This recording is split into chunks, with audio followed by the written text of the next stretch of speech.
Hey there. Picture this. It's a random Tuesday morning. Your phone lights up with a deposit, but you haven't even rolled out of bed yet. No overtime, no midnight emails, just money that clocked in while you were off duty. Sounds good, right? That, in a nutshell, is the promise of passive income. Here's the thing. Passive income isn't a magic lottery ticket. It's more like hiring a team of tiny helpers. They never sleep, never ask for PTO, and definitely don't circle back in your inbox. You build or buy those helpers once, and they keep punching the time clock for you, whether you're laser-focused, totally distracted, or sipping something fruity on the beach. Now the key point is this. Passive income turns down the volume on the old rule of, I must work or I don't eat. Instead, it lets yesterday's effort keep supporting today's lifestyle. So how does it actually work? Let's walk through three broad paths. Think of them as engines you can stack in any order. First up, the money engines. These are investments that spin off cash. Dividend stocks, rental properties, a vending machine route you purchased instead of built. Imagine buying a tiny slice of a factory. You never set foot on the assembly line, but every quarter you still get a cut of what rolls off it. The upside is obvious. Money shows up without daily effort. The catch? You need capital first, and you have to stay patient and diversified while that factory does its thing. Let that sink in for a second. Second, the skill engines. Here, your knowledge is the capital. Maybe you write an ebook, design a template library, record a workshop, or code an app. Up front, it feels like you're building a whole stage just for one performance. But once the theatre's in place, that same show can run over and over for new audiences. No extra hammering required. The risk, of course, is uncertainty. You could spend weeks creating something no one buys. But when it works, the payoff is sweet. Third, the system engines. These live somewhere between cash and creativity.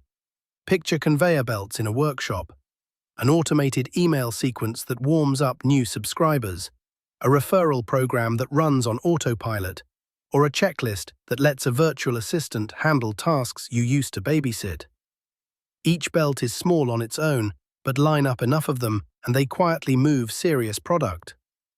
So what officially counts as passive income? Anything where, once the engine is built, your main job is monitoring the dashboard, not pedaling the bike. You still nudge the steering wheel now and then, but you're no longer the motor.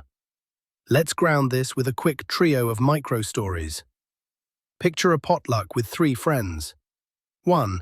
The first friend brings a casserole they cooked once, but everyone keeps grabbing slices all evening. That's your small ebook or template, created once, sold repeatedly. 2. The second wheel's in a cooler that magically refills cups through a little spigot. That's an index fund quietly dripping returns into your account. 3. The third organizes the whole event with sign-up sheets and reminders, then mostly just checks in. That's a system engine keeping your business humming while you mingle. One gathering, 3 different ways to stay fed without hovering over the stove. Another image, dimmer switches versus light switches. Active income is on-off, work or don't. Passive setups are dimmers. You can slowly dial down how much effort you pour in while keeping the room bright enough to live comfortably. And because I love a good garden metaphor, think perennials, not annuals. Plant once, mulch occasionally, harvest for years. The real skill isn't escaping effort, it's reshaping effort. You're trading short, focused sprints for a lifetime of lighter maintenance. Quick reality check. As tech, laws, and markets evolve, passive income will look less like one giant money tree and more like a small, diverse forest. Maybe you stack micro-streams, fractional royalties, niche memberships, tokenized assets, like tiles in a mosaic. Algorithms will be your gardeners, pruning what underperforms and watering what thrives. The winning move isn't fortune-telling. It's building flexible systems you can rearrange when the landscape shifts. Let that idea breathe for a moment. Action time. If you only remember one thing from this episode, remember this. Passive income is a craft, not a hack.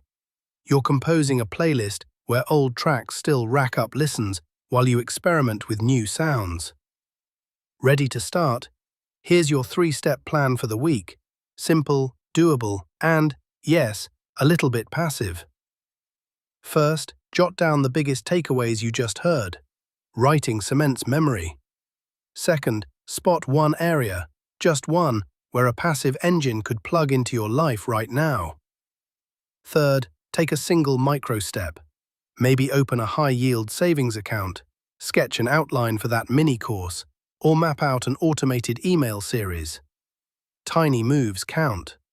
Do those 3 things and you've already shifted from listener to builder. So here's what we covered today, rapid fire. We defined passive income as yesterday's effort paying today's bills. We broke it into 3 engines, money, skill, and system, and tackled real-world examples of each. We looked at metaphors, a potluck, dimmer switches, perennials, to make it stick. And we gave you a punchy 3-step homework plan so this knowledge turns into action. The bottom line? You don't have to grind forever. Set up a few small helpers, let them work the quiet night shift, and give yourself the freedom to choose what you work on next. You've got this. I'm glad you served these minutes with me.